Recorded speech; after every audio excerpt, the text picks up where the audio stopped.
परम ज्योति YouTube channel में आप लोगों का स्वागत है। आज हम लोग त्रिभुजों की समरूपता पढ़ेंगे। कल हम लोगों ने जो त्रिभुज का पढ़ा था उसको पहले रिवाइज कर लेते हैं, ठीक। और ये जो भी कम्पिटिटिव एग्जाम है उसके लिए इम्पॉर्टेंट है, और डीएलएड का तो इम्पॉर्टेंट है ही, कम आता है। लेकिन ये जब आगे आप लोग पढ़ेंगे तो बहुत लोगों को ये सब आता नहीं है। तो आप लोग जो भी शेयर नहीं करते हैं वीडियो, जो अच्छा लगता है, बहुत कुछ आप लोग सीखते हैं नया नया, तो इसके लिए आप लोग इसको शेयर किया करिए। कम से कम जिनके पास इन्फॉर्मेशन नहीं उसके पास पहुँचाइए। और तो आइए देखते हैं कल हम लोगों ने क्या क्या पढ़ा था। तो कल हम लोगों ने त्रिभुज को स्टार्ट किया था। तो त्रिभुज के पहले हम लोगों ने बताया था त्रिभुज किसे कहते हैं। तीन भुजाओं से घिरी आकृति को त्रिभुज कहते हैं। दूसरा बात प्रकार देखा था, दो प्रकार से डिवाइड कर सकते हैं, एक भुजा के आधार पर, एक कोण के आधार पर। तो भुजा के आधार पर तीन प्रकार का, समबाहु, समद्विबाहु, विषमबाहु, ये पढ़ लिया था। फिर उसके बाद न्यून कोण, अधिक कोण और समकोण त्रिभुज, तो ये तीनों टॉपिक हम लोगों ने पढ़ा था। फिर बताया था और सबसे बड़ी भुजा का स्क्वायर कर देंगे और अन्य दो भुजा का स्क्वायर करके जोड़ देंगे। अगर ये वाला अगर अधिक होगा तो अधिक कोण त्रिभुज, और बराबर हो जाएगा तो समकोण त्रिभुज। अगर ये छोटा हो जाएगा वैल्यू बड़ी भुजा का स्क्वायर का तो ये न्यून कोण त्रिभुज आएगा। फिर एक प्रॉपर्टी हम लोगों ने बताई थी कि जब भी अगर कोई भी त्रिभुज होगा तो उसमें दो भुजाओं का योग है, जो दो भुजाओं का योग है वो तीसरी भुजा से हमेशा क्या होगा, बड़ा होगा। तो इतना पढ़ा था। फिर उसके बाद हम लोगों ने क्या बताया था, सर्वांग समता बताई थी, जिसमें हम लोगों ने कहा था कि अगर सभी अंग समान हो जाएं एक त्रिभुज के, यानी एक आकृति दूसरे आकृति को पूरा पूरा ढक ले, फिर त्रिभुजों की सर्वांग समता के चार रूल पढ़े थे। भुजा भुजा भुजा सर्वांग समता, ठीक। दो भुजा और उसके बीच का कोण, ये दोनों बराबर हो जाएंगे, यानी कि दोनों आकृति पूरी पूरी बराबर हो जाए तो सर्वांग समता कहलाती है। तो ये पढ़े थे। तो उस पर जुड़े हुए कुछ क्वेश्चंस हैं जिसको हम लोग और आज रिवाइज कर लेते हैं, ठीक। तो भुजा भुजा भुजा सर्वांग समता का क्वेश्चन दिया हुआ है। तो ये दो क्वेश्चन हम लोगों ने कल करवाया था, ठीक। ये क्वेश्चन आज देख लेते हैं ताकि आप लोग का रिवाइज हो जाए, ठीक। तो ये देखेंगे हम लोग क्वेश्चन कि ये त्रिभुज है, इसमें दो त्रिभुज दिख रहा है। ये एक त्रिभुज ये है इतना ए ओ बी, और ए ओ सी ये सेकेंड त्रिभुज है। हमने क्या कहा था कि तीनों भुजाएं अगर तीनों भुजाएं से बराबर हो जाएंगी एकदम सेम सेम तो ये सर्वांगसम त्रिभुज कहलाएगा। अगर हम देखें तो इस त्रिभुज में एओ और इस त्रिभुज में दोनों में एओ है, इस त्रिभुज में भी एओ है। पहले त्रिभुज में भी एओ आ रहा है, दूसरे में भी एओ आ रहा है, ठीक। ये कॉमन है। और ये ओ बी और ओ सी बराबर है, ये और ये बराबर हो गई, और ये बराबर हो गई। तो ये क्या हो गई, त्रिभुज सर्वांगसम हो गई। लेकिन कौन कौन से त्रिभुज सर्वांगसम होंगे, हम लोगों को संगत लिखना है। तो पहले एक त्रिभुज का लिख लेंगे। जैसे अगर हम लिख दें ए ओ बी, हम इधर से चलते हैं, ए से गए ओ पे, ओ से चले गए बी पे, तो एक त्रिभुज बन गया, ए ओ बी बन गया। लेकिन अब हमको लिखना है ए ओ के संगत, ठीक। तो ए ओ के संगत क्या होगा, ए ओ इसमें भी है, ए ओ इसमें भी है, यानी कि यहाँ पे पहले ए और ओ आएगा, ये फिक्स हो गया, कल हम लोगों ने बताया था। अब ए ओ के बाद हम लोग कहाँ जा रहे हैं, ओ बी, यानी कि 2.5 सेंटीमीटर वाले में, यानी ओ बी है जो 2.5 सेंटीमीटर वाला है। तो ये दूसरे त्रिभुज है, ठीक। त्रिभुज जो है ए ओ सी में 2.5 सेंटीमीटर क्या है, ओ सी है, यानी कि ए ओ सी अगर लिख देंगे तो ओ सी आ गया, ठीक। ऐसे चल गया। अगर मान लीजिए आप लोगों का मन हो कि आप लोग ऐसे लिखेंगे तो ये हो गया सर्वांगसम। अगर आप लोग को लिखना हो ए बी ओ, ये किसके सर्वांगसम होगा, ठीक। इसी त्रिभुज में कई प्रकार से लिख सकते हैं, तो ए बी ओ लिख सकते हैं। अब हम लोग इधर से इधर जाएंगे तो ए बी क्या है, 3.6 सेंटीमीटर। जो इस त्रिभुज का 3.6 सेंटीमीटर है उसको पहले लिखना पड़ेगा, तो वो क्या है, ए सी है। फिर 3.6 के बाद क्या आ रहा है, बी ओ, यानी कि 2.5 वाले पे। तो इसके बाद क्या लिखेंगे, 2.5 वाले पे। 2.5 वाला क्या है, सी ओ है, यानी कि ए सी और सी ओ लिखना है। तो ए सी हो गया और सी ओ हो गया, तो ए सी हो गया फिर सी ओ हो गया, तो ये क्या हो गए, सर्वांगसम हो गए। तो ऐसे आप लोग को लिखना है ताकि गलती ना हो, इधर उधर करेंगे तो गलती हो जाएगा। और ये क्लास 6 की बुक है और ये चैप्टर नंबर 13 है, ठीक। तो इसको पूरा पूरा आप लोग लगाएंगे तब आप लोगों का कंसेप्ट और तगड़ा होगा। अब ये जो चौथा क्वेश्चन है ये हम लोगों ने क्या कहा था कि डीएलएड 2018 बैच की परीक्षा में सेम सेम पूछा गया था। तो इसको कल हम लोगों ने करवाया था, ठीक। और इसको आज फिर देख लेते हैं। जैसे ये त्रिभुज है, इसमें देखिए एक त्रिभुज है ए बी सी है और एक त्रिभुज है ए डी बी, है कि नहीं है। इन दोनों त्रिभुजों में क्या आ रहा है, ए बी आ रहा है कि नहीं आ रहा है। तो ए बी तो बराबर हो गया ए बी के, और क्या दिया है, ए सी बराबर बी डी, यानी AC एक लाइन खींच दें और BD ये इसके बराबर है, 1 नंबर 1 नंबर, और BC यानी कि ये 2 नंबर, ये 2 नंबर के बराबर है। ठीक, ये दिया है क्वेश्चन में। तो तीनों के बराबर हो जाएंगे। ये 3 नंबर खुद ही आपस में कॉमन है, AB तीनों त्रिभुज में। तो हम लोग सर्वांग सम लिखना है। जैसे अगर हमने लिख दिया यहाँ पे ABC दिया है किसके सर्वांग सम है, देखिए तीनों विकल्प में ABC दिया है और छातना है कि कौन सा सत्य है कौन सा असत्य है। तो इसके अगर सर्वांग सम लिखना हो तो हम लोग क्रम से लिखेंगे। AB के संगत क्या है इसमें, AB के संगत देखे तो AB ही है, यानी कि यहाँ पे आ गया AB। फिर AB के बाद क्या लिखा है, BC लिखा है। तो इसमें BC के संगत क्या है, BC के बराबर है AD, यानी कि BC के बराबर क्या है, ये हो गया BC 2 नंबर और ये हो गया AD। तो AD लिखने के लिए यहाँ पे ध्यान से देखें, यहाँ पे AD लिखने के लिए हमको क्या चाहिए, AD चाहिए। दोनों में क्या कॉमन है, A कॉमन है, तो इसको बीच में लिखेंगे, B लिख दें A लिख दें, AB को BA लिख सकते हैं भुजा, और फिर AD आ जाएगा। जो कॉमन है उसको बीच में लिख देंगे ताकि BD हो गया, यानी कि ABC किसके सर्वांग सम हो गया, BAD के। इसको फिर से रखते हैं, जैसे AB भुजा के बराबर हो गई, तो AB लिखिए या BA लिखिए। बाद में क्या आ रहा है, BC AD के बराबर, तो BA के बाद AD लिखना है AB के बाद, तो A बीच में रहना चाहिए, A कॉमन है तो BAD लिखेंगे। ये नहीं कि ABD जहाँ भी किए तो गलती हो जाएगी, क्योंकि AB के बाद ये क्या आ जाएगा, BD आ जाएगा, लेकिन आपको क्या लाना है, AD लाना है। तो यहाँ पे देखिए AB आ गया, AB कहें या BA कहें कोई दिक्कत नहीं है, ठीक, क्योंकि भुजा की लंबाई सेम होगी। तो इसी को ध्यान में रखना है, सर्वांग सम कैसे लिखना है, और कल इसको बढ़िया से बताया भी गया था। फिर इसके बाद बताया गया कि 2 भुजा और बीच का कोण अगर बराबर हो जाए तो इस पर भी एक क्वेश्चन करवा देते हैं। जैसे ये क्वेश्चन हो गया, तो ये पहले वाले क्वेश्चन को आप छाटेंगे तो ये 2 भुजा और बीच को, ये तो समकोण त्रिभुज वाला भी हो गया। तो देखेंगे अगर ध्यान से, तो ये कोण एक बराबर हो गया, ये 6 सेंटीमीटर है, ये 6 सेंटीमीटर है, और यहाँ एक दिया है 45 अंश। ये चित्र हमने बता दिया है, दूसरा क्वेश्चन है। तो एक यहाँ पे प्रमेय याद करेंगे। क्या याद करेंगे, जिसको नहीं पता है वो याद करेगा। प्रमेय क्या है कि बराबर भुजाओं के बीच का कोण बराबर होता है, या बीच का कोण बराबर हो गया तो उसके सामने की भुजाएं बराबर होती है। जैसे ये 90 हो गया, ये 45 हो गया, तो इसको अलग पेन से करते हैं, तो ये तीनों भुजाओं का योग, तीनों कोणों का योग 180 होता है। तो यहाँ पे क्या हो जाएगा, 45 हो जाएगा। क्यों, क्योंकि 90 45 जोड़ेंगे 135, और 180 करना है तीनों का योग, तो यहाँ हो जाएगा 45। इतना आ गया क्लियर। अब ये हो गया 45, तो ये देखिए बराबर कोण हो गए दोनों कोण, तो इसके सामने की भुजा बराबर होगी। क्या होंगी, सामने की भुजा बराबर होगी, यानी कि ये 45 अंश के सामने की भुजा ये वाली, ठीक, और ये 45 अंश की सामने की भुजा ये दोनों बराबर होंगी माप में। ये एकदम याद रखना है। जैसे ये त्रिभुज हो गया, मान लीजिए ये 45 अंश है, यही 45 अंश है, तो ये 45 अंश के सामने की भुजा ये वाली, और ये 45 अंश के सामने की भुजा ये वाली, इन दोनों का माप बराबर होगा, यानी ये 2 सेंटीमीटर होगा तो ये भी 2 सेंटीमीटर होगा। हमेशा ये त्रिभुज में याद रखना है। तो यानी कि ये 6 सेंटीमीटर है, तो ये वाली इसके बराबर होगी, क्योंकि ये 45 अंश के सामने की भुजा है, तो ये भी क्या हो जाएगी, 6 सेंटीमीटर। इतना याद रख दिए। अब इसके बाद देखेंगे हम लोग कि ये जब त्रिभुज देख लिए अब सामने सामने, तो ये देखिए 6 सेंटीमीटर 6 सेंटीमीटर दोनों भुजाएं बराबर हो गई, ठीक, और दोनों जब बराबर हो जाएंगे तो ये कर्ण निकालेंगे, तो कर्ण भी इसके बराबर ही आएगा, यानी ये तीसरी भुजा निकालेंगे, लंब का वर्ग कर्ण का वर्ग, ठीक, जो लंब का वर्ग और आधार का वर्ग जोड़ेंगे ये कर्ण का स्क्वायर आएगा, तो ये हमेशा बराबर ही आएगी।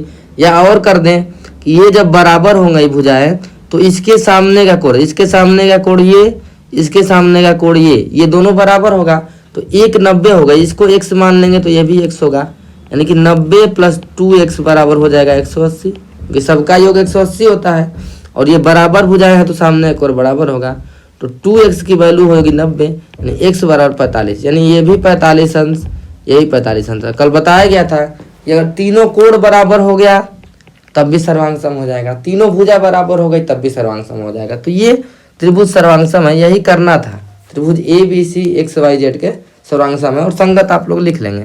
तो ऐसे क्वेश्चन करना है।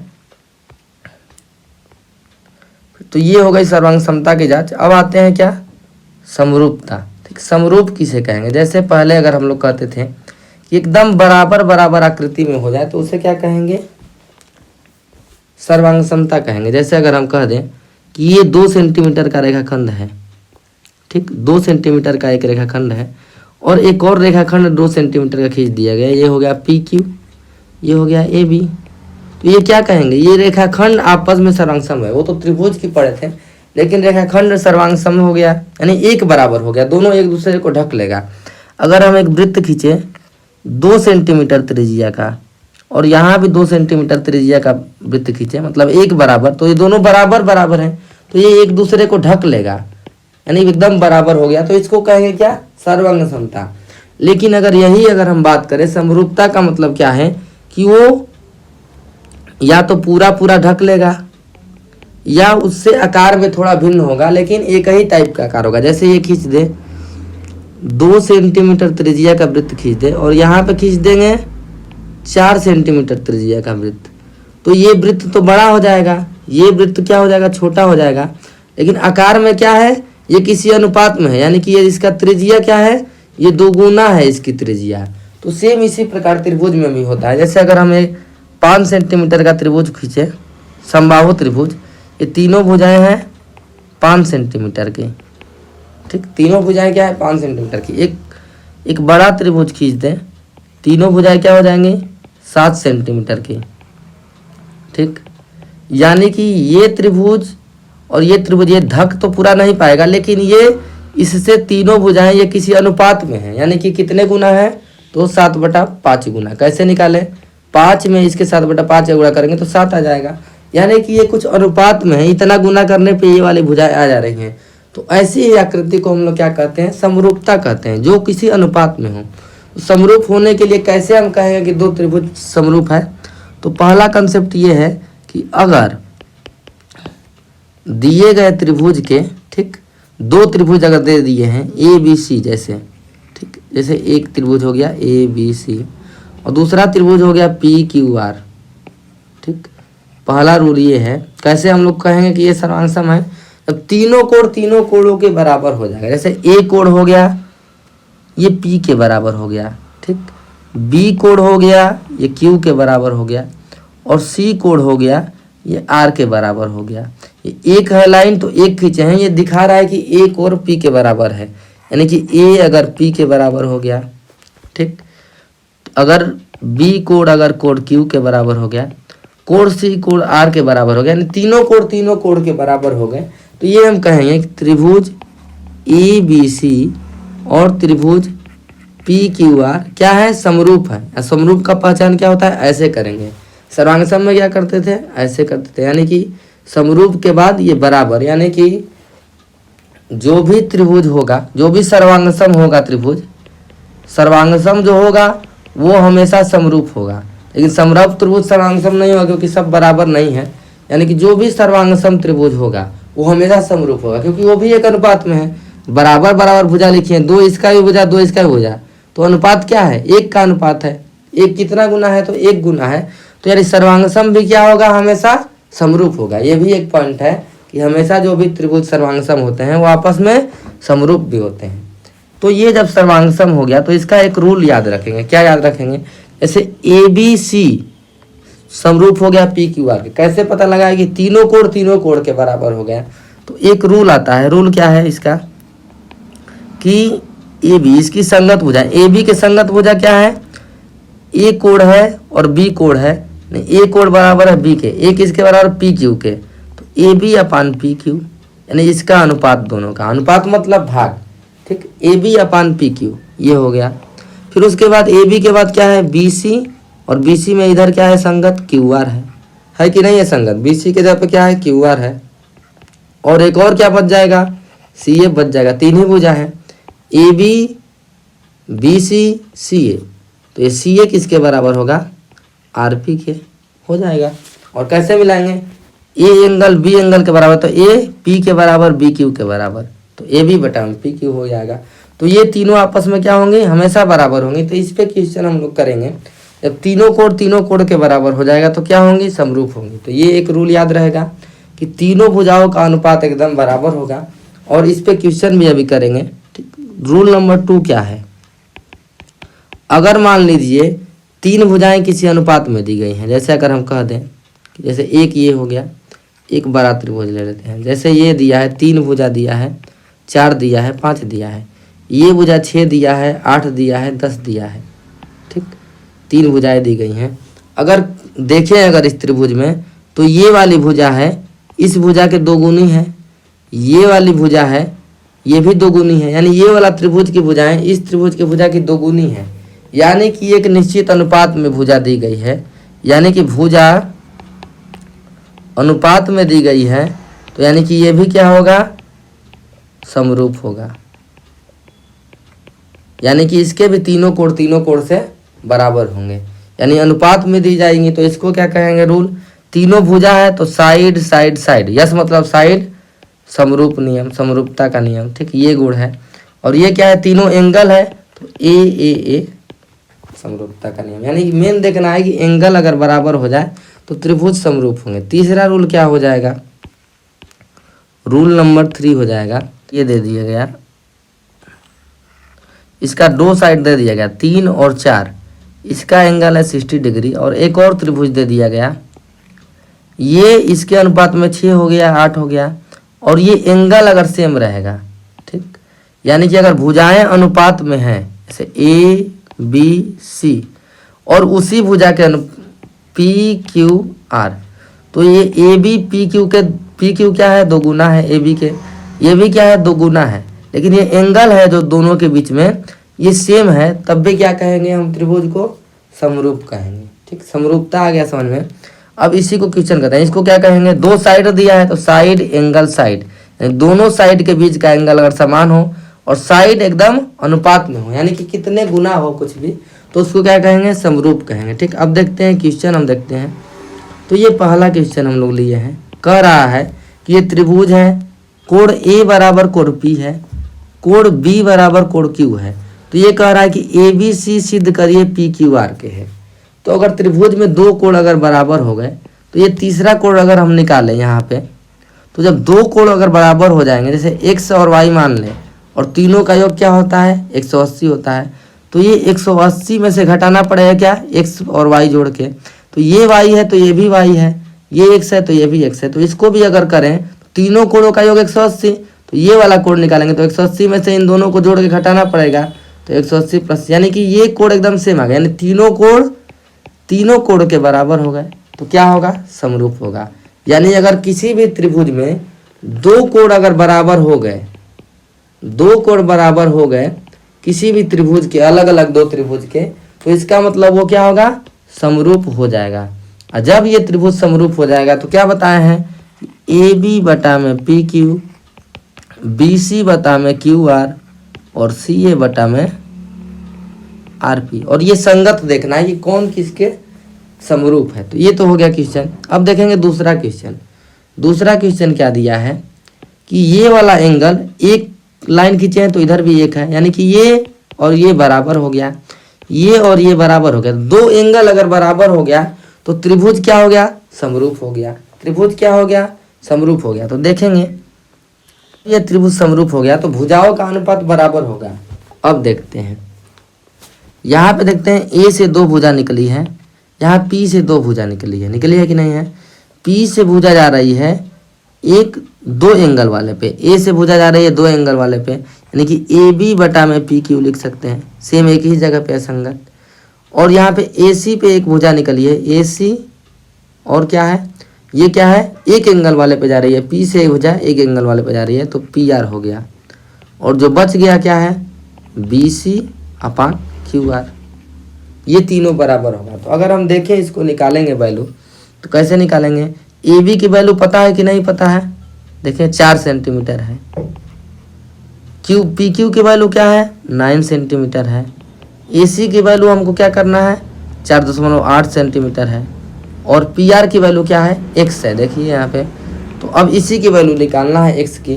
2 इक्वेशन बन गया, तो कैसे निकालते थे, ये तिर्यक गुणा होता था, तो ये 4 गुणे x हो जाएगा, ये तिर्यक गुणा होगा तो 9 गुणे 4.8 हो जाएगा। अब x की वैल्यू निकालना है, ये इधर जाएगा तो क्या होगा, भाग में आएगा, तो 9 गुणे 4.8 अपान 4, ये कट जाएगा, 12 चौके 48, 1.2, और 12 9 108, तो 10.8 सेंटीमीटर क्या हो जाएगी, ये भुजा क्या है, 10.8 8 सेंटीमीटर, यानी कि एकदम सेम अनुपात में गुना होगा। और ये फार्मूला लगा देंगे। और फार्मूला कैसे लिखना है, संगत जो उसके सर्वांगसम है। अब जैसे ये क्वेश्चन दे दिया है कि ABC और PQR सर्वांगसम है, ये दे दिया है कि पहले से ये सर्वांगसम त्रिभुज है। सर्वांगसम त्रिभुज हो गया तो ये अनुपात में होगा। तो XY की वैल्यू ज्ञात करनी है। तो देखिए ABC यानी कि ये A है, B है, C है, ये है PQR। तो ABC सर्वांगसम है PQR के, यानी कि AB के सापेक्ष क्या है, PQ है। ठीक ठीक, फिर उसके बाद BC के सापेक्ष क्या है, QR है, और CA के सापेक्ष है RP। देखिए AB है पहले दो तो पहले दो, फिर एक छोड़ के दो, BC हो गया तो QR हो गया। तो ऐसे करना है।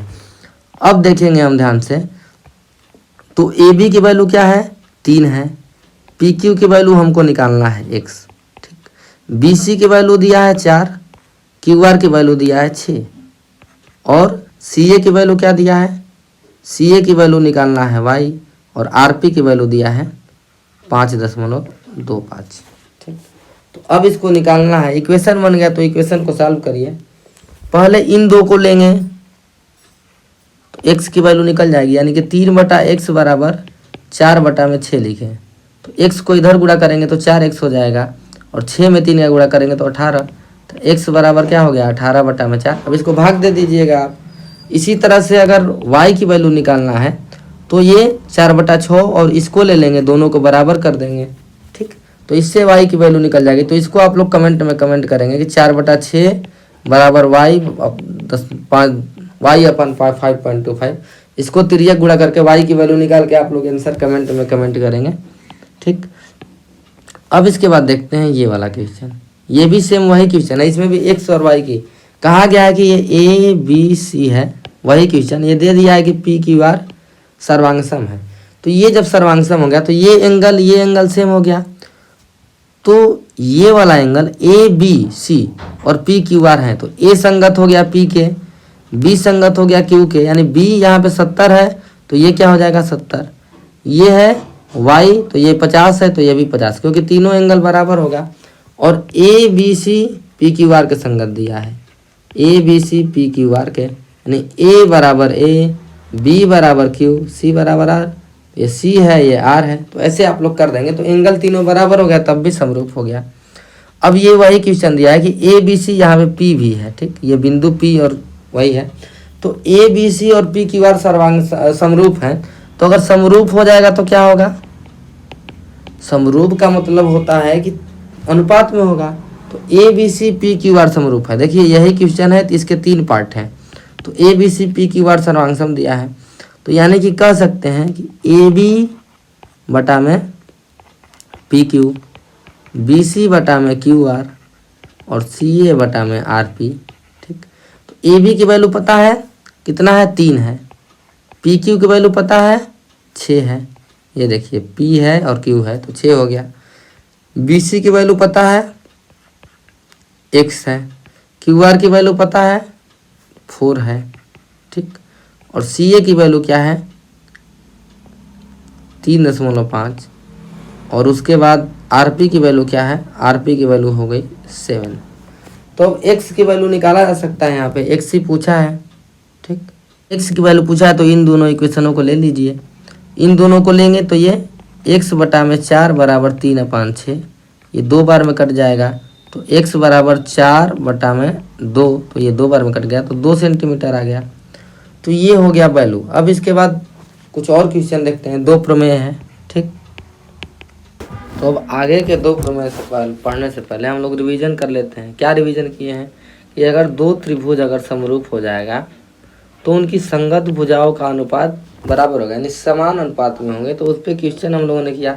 और समरूप कब होगा, जब तीनों कोण त्रिभुज के दूसरे त्रिभुज के तीनों कोण से बराबर हो जाएंगे तो वो समरूप हो जाएगा। ठीक, तो ये 2 प्रमेय क्या कहता है, जैसे एक प्रमेय है कि जैसे त्रिभुज ABC है, जैसे एक त्रिभुज अगर बना दें, ये हो गया ABC। ठीक, ये हो गया, और ये कह रहा है कि कोण A 90 अंश है, यानी कि ये एक समकोण त्रिभुज है। यानी कि त्रिभुज ABC अगर एक समकोण त्रिभुज है, अगर इसकी ये समकोण हो गया, अगर इससे अगर लंब डाला जाए यहाँ पे, यानी कि तीसरी भुजा पे लंब डाला जाए BC भुजा पे तो ये तो 90 डिग्री हो जाएगा। तो लंब डालने से इसको अगर D मान ले भुजा को तो जो तीनों त्रिभुज बनेंगे ये समरूप होंगे। तो कौन कौन सा तीनों त्रिभुज बन रहा है और इसी को सिद्ध करने के लिए आ सकता है। तो त्रिभुज ABC एक बन रहा है, बड़ा वाला त्रिभुज, ठीक, ये तो एक हो गया। दूसरा त्रिभुज क्या बन रहा है, एक ये छोटा वाला ABD, और तीसरा त्रिभुज क्या बन रहा है, ये वाला, ये पहला छोटा सा, ये दूसरा, और एक ये पूरा वाला, ठीक, पूरा वाला त्रिभुज हो गया ABC, ABD हो गया ये, और एक ADC, तीन त्रिभुज बन गया। तो तीनों त्रिभुज आपस में समरूप होंगे। तो इसी को सिद्ध करना रहेगा। तो कैसे करेंगे, तीनों त्रिभुज कब समरूप होंगे, जब इसका एंगल तीनों का तीनों बराबर हो जाएगा। तो कैसे करेंगे, अगर मान लेंगे ये वाला एंगल अगर अल्फा मान लें, ठीक, तो ये अगर एंगल निकालना है तो तीनों कोण 180 होता है, यानी कि 90 प्लस अल्फा, और ये वाला एंगल अगर जोड़ेंगे x तो ये 180 होना चाहिए। तो ये x की जो वैल्यू आएगी इधर लेके जाएंगे तो ये माइनस हो जाएगा। तो 180 में से 90 गया 90, और अल्फा इधर जाएगा तो माइनस, तो 90 माइनस अल्फा हो जाएगा ये, ठीक, ये 90 माइनस x हो जाएगा, या अगर अल्फा मानेंगे तो अल्फा हो जाएगा, ठीक। अगर हम इसको बात करें ये वाला एंगल, तो ये दोनों मिला के क्या है, ये तो समकोण है तो ये 90 डिग्री है, तो ये 90 माइनस x हो गया, और ये दोनों जोड़ के क्या है बराबर 90 है, यहाँ पे कुछ जोड़ने पे, ठीक, y। तो ये अगर इधर लेके जाएंगे, ठीक, तो ये क्या एंगल हो जाएगा, x हो जाएगा, क्योंकि 90 माइनस x में से अगर, ठीक, ये सॉरी ये 90 माइनस अल्फा है, 90 माइनस अल्फा में से ये अल्फा जोड़ेंगे तभी अल्फा अल्फा कट के 90 आएगा। तो ये हो गया अल्फा। तो ये अगर अल्फा हो गया और ये भी है 90, फिर एक 90 अल्फा हो गया, तो ये 90 माइनस अल्फा हो गया। अब तीनों त्रिभुज के तीन कोण लिखे। अगर हम लिखे कोण A, ठीक, कोण A, कोण B और कोण C लिखे, तो कोण A, कोण B, कोण C कितना कितना होगा। अगर कोण A लिखे, अगर हम यहाँ पे क्या है कोण A, ठीक, त्रिभुज ABC में कोण A क्या होगा, पूरा होगा 90 अंश, कि बड़ा वाला त्रिभुज है, बड़ा वाला लेंगे तो ये पूरा क्या है 90 अंश है, कोण A हो गया 90 अंश। और B क्या है, ये वाला है एंगल, तो ये हो जाएगा 90 माइनस अल्फा। और C क्या है, अल्फा है, ये बड़ा वाला त्रिभुज है। अगर हम सिर्फ ये छोटा वाला त्रिभुज ले, ये वाला पहला वाला ABD, तो एक एंगल कोण A कितना होगा, बस ये वाला एंगल अब लेंगे तो क्या होगा, अल्फा होगा। फिर ये B वाला एंगल क्या होगा, 90 माइनस अल्फा होगा, और D वाला एंगल क्या होगा, 90 होगा। अगर ये इधर वाला त्रिभुज लें, ये तीनों, तो ये एंगल क्या होगा, कोण A वाला 90 माइनस अल्फा होगा, फिर कोण D वाला क्या होगा 90 होगा, और कोण C क्या होगा, अल्फा होगा। तो तीनों के तीनों एंगल, एक 90, एक अल्फा, एक 90 माइनस अल्फा, एक अल्फा, एक 90 माइनस अल्फा, एक 90, 90 माइनस अल्फा 90, और एक अल्फा। ये तीनों त्रिभुज के जो तीनों एंगल हैं ये क्या है, बराबर बराबर है। तो इसका मतलब क्या हो गया, त्रिभुज ये तीनों आपस में समरूप है। तो यही प्रमेय कहता है, इसको सिद्ध करने के लिए दे सकता है। तो कैसे सिद्ध करेंगे, तीनों एंगल निकालेंगे। कैसे निकालेंगे, एक मान लेंगे अल्फा, तीनों का योग 180, तो ये निकाल लेंगे। ऐसे करके एक और इसी पे क्वेश्चन है, थोड़ा दूर लिख दिया, हम सोचे कि समझाने में समय लगेगा। ये एक समकोण त्रिभुज है, जैसे यहाँ पे बना लें उसी तरीके से, ये हो गया समकोण त्रिभुज ABC। ये समकोण त्रिभुज कोण A 90 डिग्री है, यानी ये 90 दिया है, इस पे लंब डाला गया है, ये हो गया D, ठीक, तो ये D डाला गया, ये दिया है 30 डिग्री, उसमें क्या माने थे, अल्फा माने थे, ये हो गया 30। तो ये कह रहा है कि तीनों त्रिभुज को सिद्ध करना है कि ये समरूप है। समरूप सिद्ध करने के लिए क्या होगा, एंगल सम निकालना पड़ेगा। तो ये 90 डिग्री है और लंब डाला गया तो ये भी 90। अब सभी एंगल को हम लोग निकालते हैं। ये 90 है, ये 30 है, तो हम लोग ये वाला एंगल निकाल सकते हैं केवल इतना। तो ये क्या हो जाएगा, 60 हो जाएगा, 90 30। ये पूरा 90 है, ये वाला निकालेंगे तो क्या हो जाएगा, 30 हो जाएगा। अब इससे ज़्यादा आएगा समझ में, ये 90 हो गया, ये 30 हो गया, तो ये 60 हो जाएगा। अब तीनों त्रिभुज देखें, अगर ABD देखें तो इसके तीनों एंगल देखेंगे तो ABD में कोण A 30 अंश है, कोण B 60 अंश है, कोण D 90 अंश है। ये छोटा वाला त्रिभुज के तीनों एंगल। फिर इस वाले त्रिभुज के तीनों एंगल क्या है, एक हो जाएगा 60, एक हो जाएगा 30 और एक हो जाएगा 90। और बड़े वाले को देखें, ये पूरा ये बड़ा वाला, तो ये वाला कितना है 90 है, ये कितना है 60 है, और ये कितना है 30 है। तीनों के एंगल 30 60 90 60 30 90 30 60 90, यानी कि ये तीनों कोण एकदम बराबर है, यानी कि तीनों त्रिभुज आपस में क्या है, समरूप है। और यही ये सिद्ध करना था। तो ऐसे आप लोग क्वेश्चन में सीधा सीधा नंबर पा सकते हैं और ये बहुत ही इंपॉर्टेंट प्रमेय है। ऐसा अगर कोई चित्र दे दे अगर ऐसा, और एक समकोण जैसे दे दे, चित्र ऐसे दे दे और कहा जाए कि ये 90 अंश है और इस पे ये लंब डाला गया है, ये भुजा दे दे 2 सेंटीमीटर, ये दे दे 3 सेंटीमीटर, ठीक। तो अगर आपसे पूछ ले अगर ये वाली भुजा या कोई भी भुजा, तो आप लोग त्रिभुज समरूप करके उसके अनुपात को बराबर करके संगत आप लोग निकाल सकते हैं ये वाली भुजा, ठीक। तो आप लोग उसका ध्यान रखेंगे और मेन बात यह है कि इसको पता रहना चाहिए कि ये समरूप है। अब आते हैं अगले प्रमेय पे। ये प्रमेय कहता है, ये सबसे इम्पॉर्टेंट है, ठीक, ये मोस्ट इम्पॉर्टेंट है और इससे क्वेश्चन बनने के आसार हमेशा रहते हैं और लगभग आता ही है, तो ये हमेशा फायदा देगा, इसको जरूर देखें एकदम, ठीक। तो ये प्रमेय ये कहता है कि जैसे अगर कोई त्रिभुज है, इसकी एक कोई भुजा के समानांतर एक रेखा खींची जाती है। जैसे अगर हम एक त्रिभुज बना दें ऐसे, ठीक, ये हो गया ABC। अब एक कोई भुजा के समानांतर एक रेखा खींच दी गई। जैसे अगर हम मान लीजिए BC के पैरेलल एकदम ऐसे लाइन खींचते हैं, ये मान लीजिए ये D पे काटता है, इधर E पे काटता है, ठीक। तो ये कह रहा है कि BC के पैरेलल खींचे तो दो अन्य भुजाओं को प्रतिच्छेद करे। तो ये दो अन्य भुजाएं क्या है, AB है और ये AC है, इसको प्रतिच्छेद करती है किस पे, D और E पे। तो ये कह रहा है तो अन्य दो भुजाओं को एक अनुपात में बांटते हैं, यानी कि ये दोनों भुजाएं जो हैं BC के पैरेलल खींचे तो अन्य दो भुजाएं क्या है, AB है और AE है। तो AB और ये क्या है, AC है। तो AB और AC को ये समान अनुपात में बांटेंगे। समान अनुपात का मतलब क्या है कि जो ये D पे काटा तो दो भुजाएं हो गई, AD और DB हो गई, और इधर क्या हो गया, AE और ये हो गया EC। तो इसका जो अनुपात आएगा यानी भाग देने पर, तो दो भुजाएं AB को दो भाग में बांट दी, एक AD हो गया एक BD हो गया, तो ये बराबर बराबर भाग में बांटती हैं। तो ये एक प्रमेय हो गया जिससे क्वेश्चन पूछा जाता है। और इसके लिए एक और बात याद रखेंगे कि जैसे ये तो दोनों पैरेलल हो गई, ठीक, ये दोनों पैरेलल हो गई, तो ये बात एकदम याद रखेंगे। जैसे ये हो गया, ये हो गई पैरेलल लाइन। तो ये जब पैरेलल लाइन है इसको ऐसे बढ़ा देंगे, अगर मान लीजिए इसको अगर ऐसे बढ़ा दें, तो जब दो पैरेलल लाइन को यानी समांतर रेखा को एक तिर्यक रेखा काटती है, जैसे ये एक तिर्यक रेखा है, तिरछी रेखा अगर काटती है तो इसका रूल क्या होता है, संगत कोण बराबर होते हैं। संगत कोण किसे कहते हैं, ये वाला एंगल ऊपर वाला और इसका ऊपर वाला एंगल, जो पैरेलल लाइन को एक तिरछी रेखा काटी है, तो ये अगर x होगा तो ये भी x होगा, ये 20 होगा तो ये भी 20 होगा। ये देखिए ये पैरेलल लाइन है, ये भी पैरेलल लाइन है, इसको तिरछी रेखा काट दी तो ये वाला एंगल हमेशा, यानी कि ये x होगा तो ये भी x होगा, ये y होगा तो ये भी y होगा, ये 30 होगा तो ये भी 30 होगा। तो ये कहने का मतलब है, तो ये होगा पैरेलल लाइन में। और ये पैरेलल लाइन है, जैसे यहाँ पे और देख लें तो ये पैरेलल लाइन है, तो ये संगत कोण बराबर हो गया, एक नंबर, ठीक, इसको कहते हैं संगत कोण। जैसे ये हो गई तिरछी रेखा, तो ये जो कोण होता है ये कोण बराबर हो जाएगा, यानी ये जेड बना रहा है, देखिए ये जेड ऐसे बन रहा है ना, तो ये कोण और ये कोण इसको कहते हैं एकांतर कोण, ये हमेशा बराबर होगा। ये कोण और ये कोण जो बताए हैं ये संगत कोण से बराबर होगा। और अगर ऐसे अगर तिरछी रेखा काट दे तो ये कोण ये शीर्षाभिमुख कोण से बराबर होता है। इतना आपको पता है तो ठीक है, नहीं पता है तब भी कोई बात नहीं है, बस इतना जानिए कि संगत कोण बराबर होगा जो ये बताया गया है। तो इसी त्रिभुज में अगर हम देखें इसको ध्यान से, तो ये अगर संगत कोण बराबर हो गया, जैसे अगर इसको तो ये प्रमेय पढ़ लिए। अब इसके बाद देखते हैं यहाँ पे, जैसे ये पैरेलल लाइन हो गई, ये एक त्रिभुज बना है, ठीक, ये त्रिभुज हो गया, ये हो गया ABC और ये DE।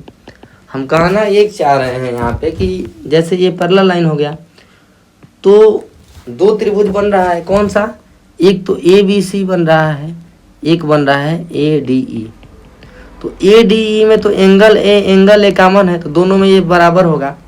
लेकिन अगर देखिए अगर संगत कोण से ये कोण बराबर होगा, यानी ये x तो ये भी x, ये y तो ये भी y, यानी कि दो कोण जब बराबर हो गए किसी भी त्रिभुज के सेम तो ये क्या हो गए, समरूप हो गए। यानी अगर दो त्रिभुज में अगर किसी भुजा के पैरेलल लाइन खींची जाएगी तो वो त्रिभुज ऑटोमेटिक समरूप होगा, यानी कि समरूप वाला रूल भी लगा सकते हैं, तो वो देखेंगे आगे, इसी क्वेश्चन को समरूप से भी करेंगे। लेकिन अभी देखते हैं ये वाला क्वेश्चन देखेंगे, सेम उसी पे बेस्ड है और ये एकदम इम्पॉर्टेंट है, तो इसको अच्छे से समझेंगे।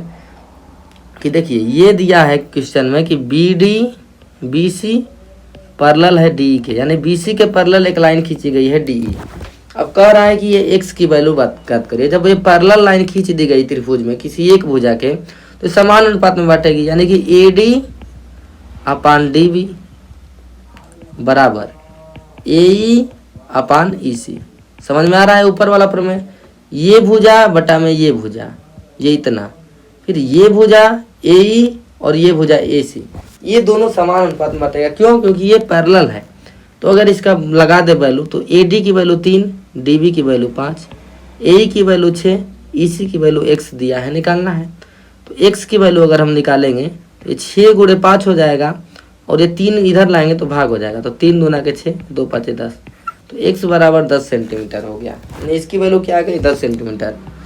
सेकेंड मेथड क्या कहता है, जो अभी पढ़े हैं समरूप, सेकेंड मेथड क्या बताए हैं कि अगर त्रिभुज में कभी पैरेलल लाइन खींची जाए, अगर दिख जाए आप लोगों को, तो ये संगत कोण, ये कोण बराबर हो जाएगा, ये कोण बराबर हो जाएगा। तो जब ये कोण दो बराबर हो गया तो ये क्या हो गया? समरूप त्रिभुज।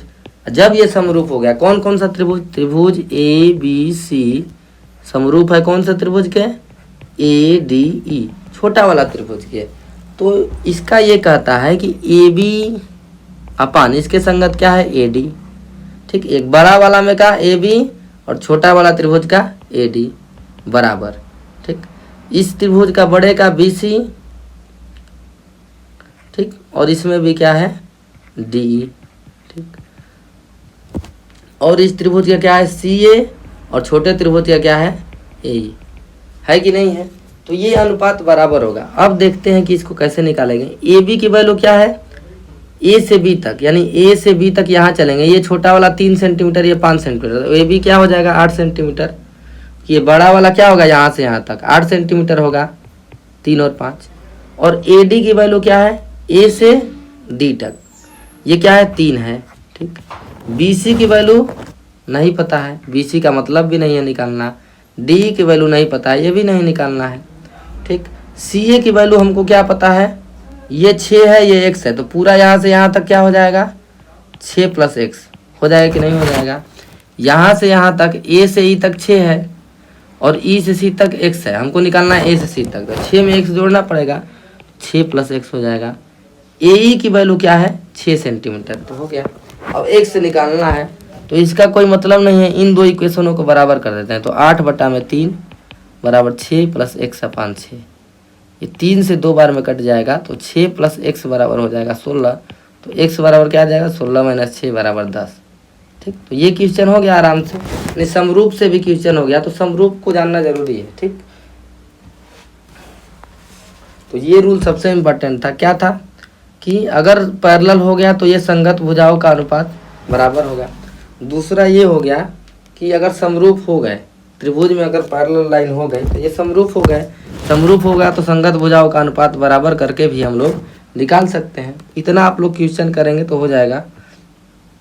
अब आता है कि दो समरूप त्रिभुज है, अगर समरूप त्रिभुज है उनके क्षेत्रफलों का अनुपात क्या होगा? उनकी संगत भुजाओं के अनुपात के बराबर होगा। जैसे अगर हम कह दें त्रिभुज ए बी सी समरूप है पी क्यू आर के, तो यानी कि ये कह रहा है कि त्रिभुज ए बी सी का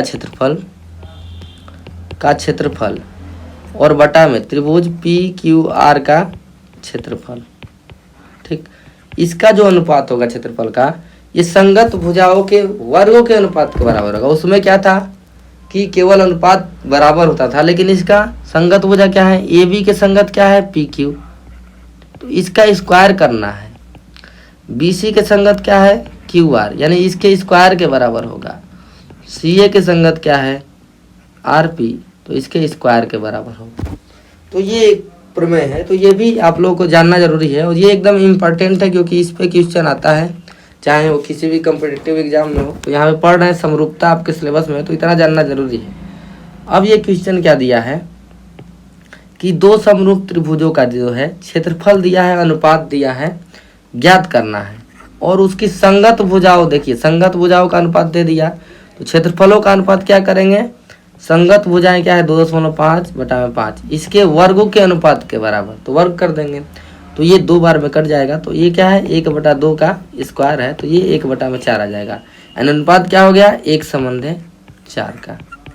ये हो गया एक क्वेश्चन उसके, यानी कि क्षेत्रफल जो है वो संगत भुजाओं के वर्गों के अनुपात के बराबर होगा। कब, जब वो त्रिभुज समरूप हो। ठीक, इतना हो गया। अब ये क्वेश्चन दिया है, बहुत ही बढ़िया एक क्वेश्चन हम करवा रहे हैं, और ये एकदम आता है 2 नंबर का, और बहुत बार आया है पेपर में, पता नहीं कितनी बार आया होगा सेम ऐसे ही क्वेश्चन। तो इसको देखेंगे, कह रहा है कि त्रिभुज ABC है। ठीक, ये चित्र बना दे रहे हैं, चित्र दिया रहेगा। ठीक, त्रिभुज ABC हो गया। ये कह रहा है कि PQ पैरेलल है BC के, यानी BC के एक पैरेलल एक लाइन खींची गई है, क्या है P और Q। ठीक, तो AB को P पर काटता है और BC को AC को Q पर काटता है, ऐसे एक पैरेलल लाइन खींची गई है, ये क्वेश्चन में दिया है। फिर ये कह रहा है कि AP और BP में 2 संबंध है 3 का अनुपात है, यानी कि कह रहा है कि AP और BP में 2 संबंध है 3 का अनुपात है। तो त्रिभुज APQ, 2 त्रिभुज बन रहा है, त्रिभुज APQ और त्रिभुज ABC के क्षेत्रफलों का अनुपात, यही पूछा है, ये पूछा है। आप ये बताइए आप हमको कि यहाँ पे जो क्वेश्चन दिया गया है इसमें क्या दिया गया है कि ये पैरेलल लाइन हो गई किसके, BC के। तो हम कह सकते हैं कि त्रिभुज ABC समरूप त्रिभुज APQ, क्योंकि पैरेलल लाइन है तो ये संगत कोण बराबर लिखेंगे, कोण B बराबर कोण P, कोण C बराबर कोण Q, कोण A बराबर कोण A। तो इस प्रकार ये क्या हो गया, दोनों त्रिभुज समरूप है, इतना लिखेंगे पहले।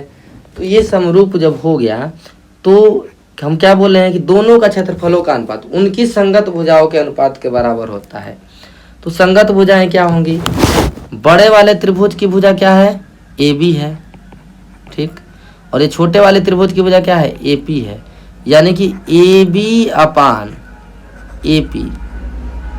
ठीक, AB/AB, AP का स्क्वायर जो होगा वो दोनों के क्षेत्रफल के अनुपात क्या होगा, त्रिभुज ABC/ त्रिभुज APQ का क्षेत्रफल होगा।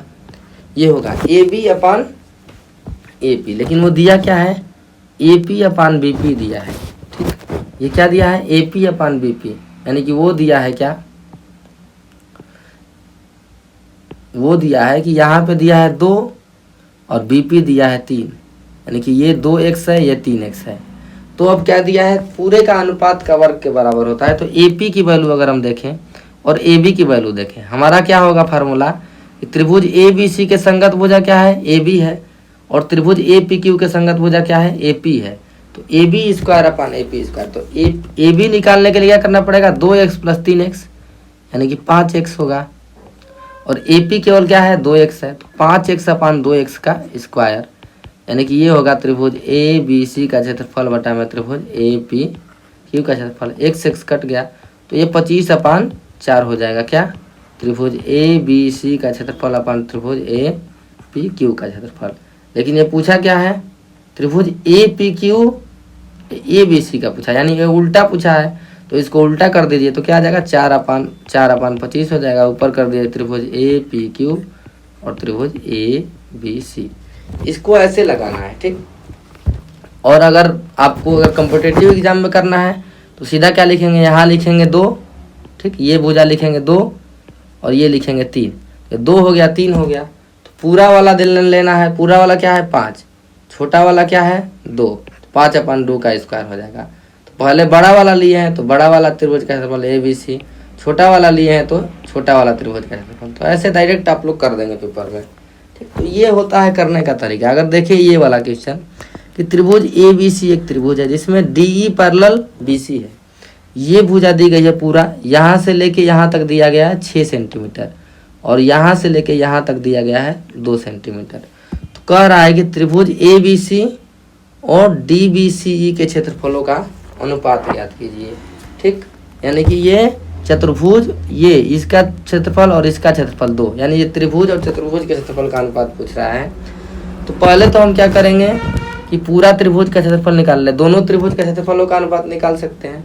तो त्रिभुज ABC और त्रिभुज ADE के क्षेत्रफल का अनुपात निकालेंगे। तो बड़े वाले त्रिभुज का क्षेत्रफल निकालना है तो बड़े वाले की भुजा 6, छोटे वाले का निकालना है छोटे वाले का 2। ये बड़ा है और ये छोटा है तो बड़ा अपन छोटा करेंगे और ये स्क्वायर कर देंगे। तो ये कितना आ जाएगा, 9 संबंध 1 आ जाएगा। त्रिभुज ABC अपान त्रिभुज ADE बराबर हो गया 9 संबंध 1, यानी कि बड़े वाला को पूरा क्या है, ये क्या है 1 है, ये छोटा वाला क्या है 1 है, और पूरा क्या है 9 है, पूरा क्या है 9 है। तो ये इतना का निकालना है तो ये क्या हो जाएगा, 9 - 1 हो जाएगा, 8 हो जाएगा। तो इसका अनुपात क्या हो जाएगा, 1 संबंध 8। आप लोग कर पाएंगे। कैसे करना है, जैसे ये बड़े वाले त्रिभुज का क्षेत्रफल क्या है 9 गुना है, बड़ा वाला ज़्यादा होगा तो यानी बड़े वाले का क्षेत्रफल हो गया 9x, छोटे वाले का क्षेत्रफल हो गया x, यानी इसका क्षेत्रफल हो गया x और पूरे का क्षेत्रफल हो गया 9x। तो ये इतने का क्षेत्रफल निकल जाएगा, पूरे में से इसको घटा देंगे, ये बड़े वाले में से, जैसे ये बड़ा हो गया, ये पूरा हो गया, बड़ा हो गया 9x और ये x है, तो 9x में से अगर इसको घटा देंगे तो इसका क्षेत्रफल निकल जाएगा 8x। तो इसका अनुपात क्या हो जाएगा, x अपान 8x, तो क्या हो जाएगा 1/8 कर देंगे।